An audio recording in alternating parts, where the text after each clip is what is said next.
নবী বলেন, হে আমার সাহাবী শুনবে, শুধু এতটুকু নয়, যখন তুমি কচি অবস্থায় ছিলে, যখন তোমার মা তোমাকে জন্ম দিল, জন্ম দেওয়ার পরে ঠান্ডার সময়, শীতের সময়, সেই ঠান্ডার সময়তে বিছানায় ঘুমিয়ে তুমি একবার প্রসাব করে দিলে, একবার প্রসাব করার পরে তোমার মা কি করলো? কাপড় চেঞ্জ করে দিল।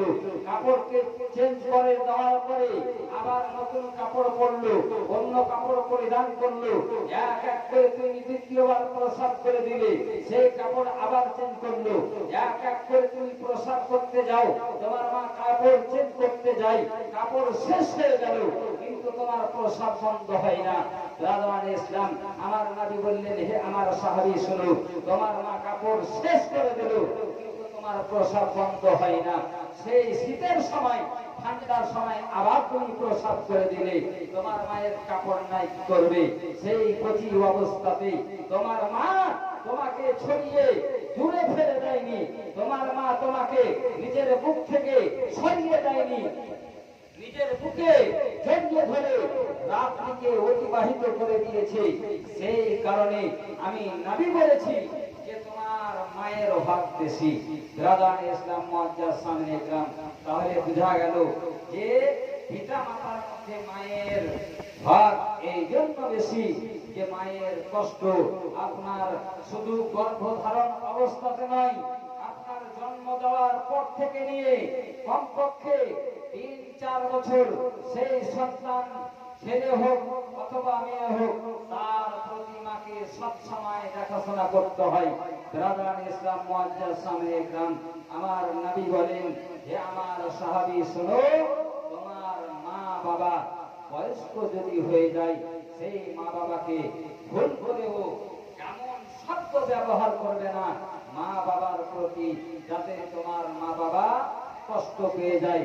আমার নবী বলেন, তোমার মা বাবা যদি তোমার প্রতি দুঃখ হয়ে যায়, আর তুমি সারা দিন নামাজ পড়ে, ইবাদত করে, রোজা রেখে, হজ করে তুমি যদি হাজি হয়ে যাও, নামাজ পড়ে তুমি যদি নামাজি হয়ে যাও, খোদার কসম দিয়ে বলি, সেই নামাজ আল্লাহর দরবারে কবুল হবে না, সেই হজ আল্লাহর দরবারে কবুল হবে না। যেই ব্যথা তুমি তোমার মা বাবাকে দিয়েছো, যতক্ষণ পর্যন্ত তোমার মা বাবা তোমাকে ক্ষমা না করবে, ততক্ষণ পর্যন্ত আল্লাহ তাবারাক ওয়া তাআলা তোমার কোনো আমলকে কবুল করবেন না। রাজান ইসলাম মুআজ্জাজ সামনে একরাম, আপনাদেরকে একটি ওয়াকিয়া শোনাই, একটি ঘটনা শোনাই, যে একজন ব্যক্তি ছিল যে নিজের মাকে কাঁধে করে, বয়স্ক হয়ে গিয়েছে, সেই বয়স্ক মাকে আপনার কাঁধে করে, ঘাড়ে করে, পিঠে করে নিয়ে গিয়েছে মক্কা শরীফ হজ করার জন্য।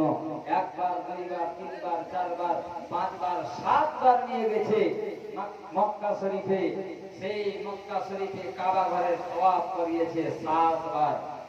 তওয়াফ করার পরে কাবা ঘরে একটি জায়গা আছে যার নাম হলো মেজাবে রহমত।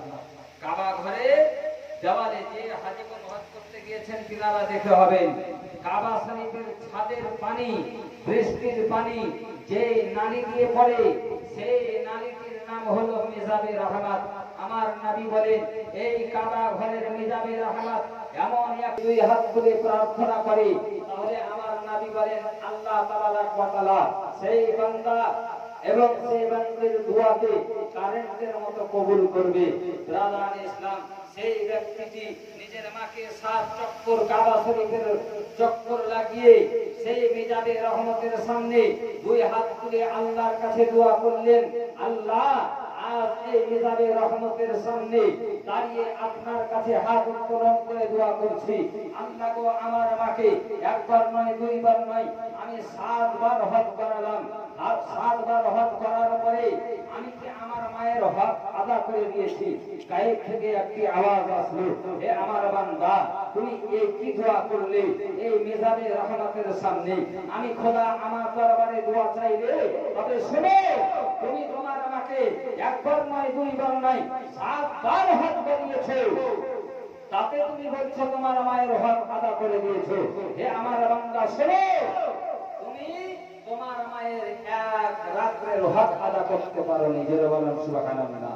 ব্রাদার ইসলাম, চিন্তা করুন যে একজন বৃদ্ধ মাকে নিয়ে ঘাড়ে করে পিঠে করে কাবা শরীফে নিয়ে হজ করিয়ে 7 চক্কর লাগিয়ে তার এক রাত্রে যদি আপনার এক রাত্রে যদি হক না আদা করতে পারে, তাহলে আমি আপনি নিজের পিতামাতাকে কতই না গালিগালাজ করি, নিজের পিতামাতাকে অনেক রকমের কথা বলি, তাহলে আমাদের অবস্থা কি হতে পারে? ব্রাদার ইসলাম মুআজ্জাজ সামনে গ্রাম, মা বাবার সম্মান করতে হবে, মা বাবার খিদমত করতে হবে, নইলে আপনার সমস্ত আমল বেকার হয়ে যাবে।